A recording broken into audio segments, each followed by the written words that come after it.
Well, perhaps we could take a look at this thing, if it's a thing, called an open mind.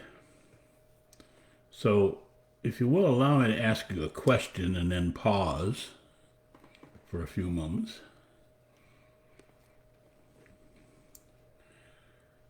And then perhaps ask another one. So, in the pause, perhaps for yourself, you could answer the question to yourself, out loud or internally. So, here's the question: do you have an open mind?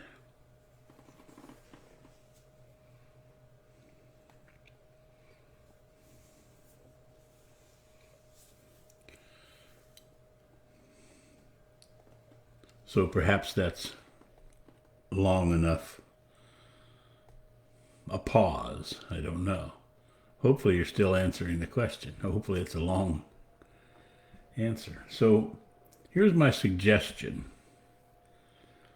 When I said, do you have an open mind?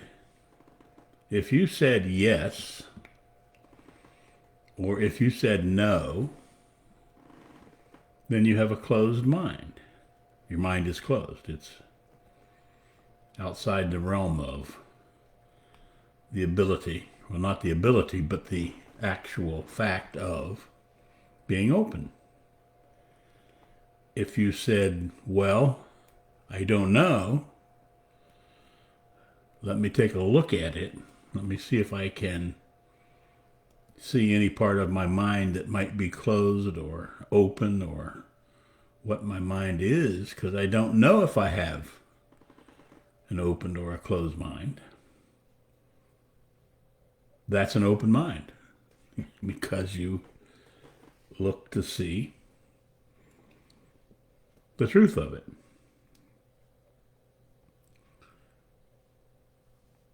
So the other parts of an open mind is an open mind implies two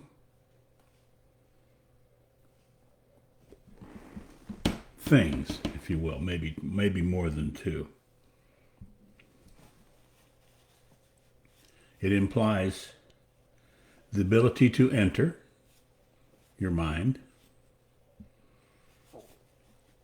and the ability then to leave, a way in and a way out, if you will. So that when information comes in, you can look at it,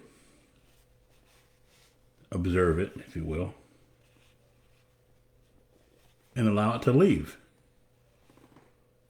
No need to hold on to it. If information comes in and you hold on to it, then it becomes a belief.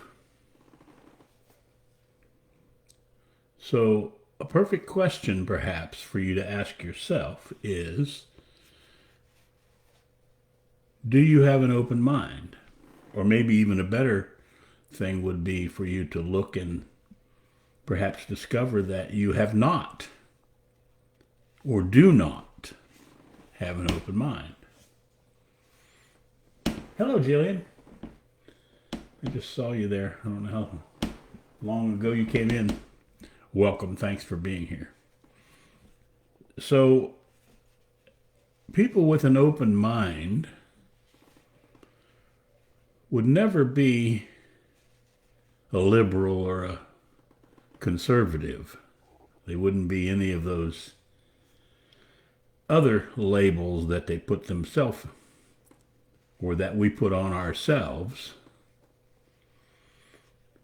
because we would have an open mind. We would see the positiveness of being a liberal.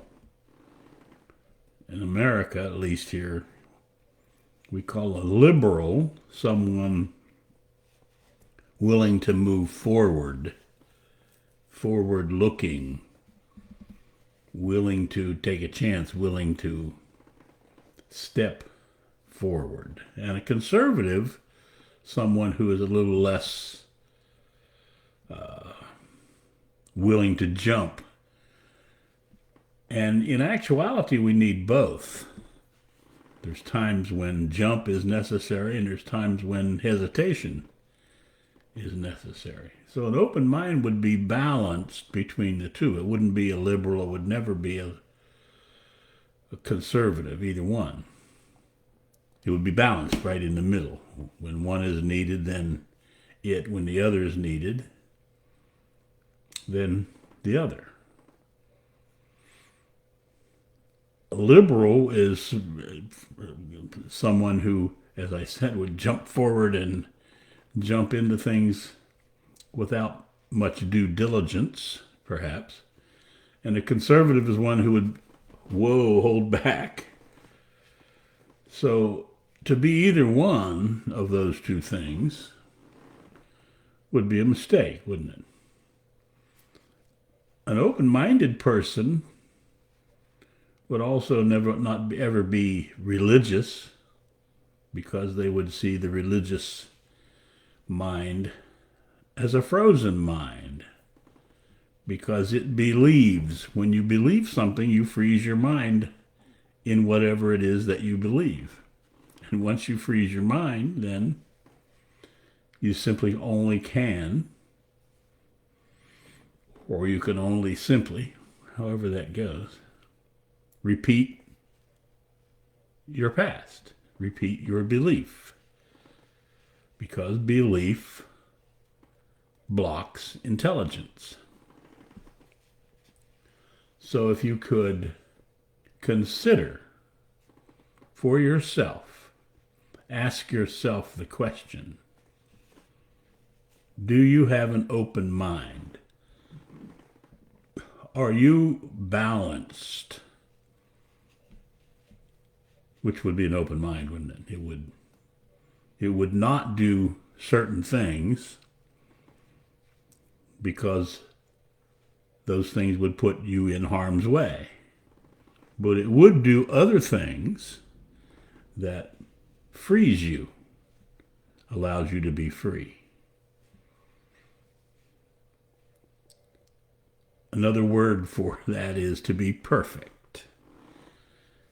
To be just exactly the way you are, which is perfect. Not being able to get any better, you can't get any better. Not being able to become worse, you can't get any worse. The only thing you can do is be exactly 100% who it is that you are, and observe who you are. Hello, Cherry. So we're seeing if we could have this conversation about an open mind. Do you have an open mind? And we suggested that if you answered yes or no, then you have a closed mind. Because an open mind always considers the question. It doesn't necessarily answer it. An open mind has a question about the question, because actually life is in questions. Death, psychologically I'm speaking here, is in answers. So if you have answers, there is a God, there is this, there is that, you know this, you know that, then you're living as a dead person. You're already done for. But if you have questions, is there a God? Is there not? Is there this? Then you are alive, because you are ever observing, ever looking at the truth, if you will, or for the truth. So I'm getting a little bit off of the conversation here. The conversation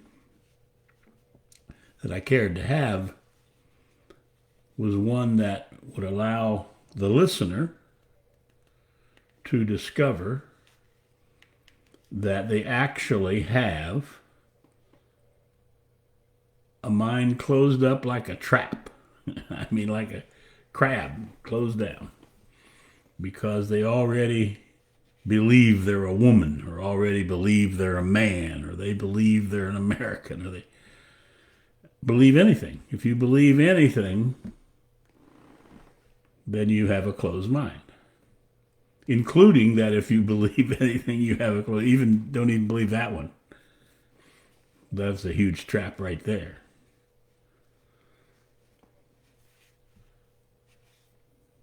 So if you care to discover for yourself who and what it is that you are, then ask yourself this question. Are you open? And listen for the answer. And a perfect life to each of you.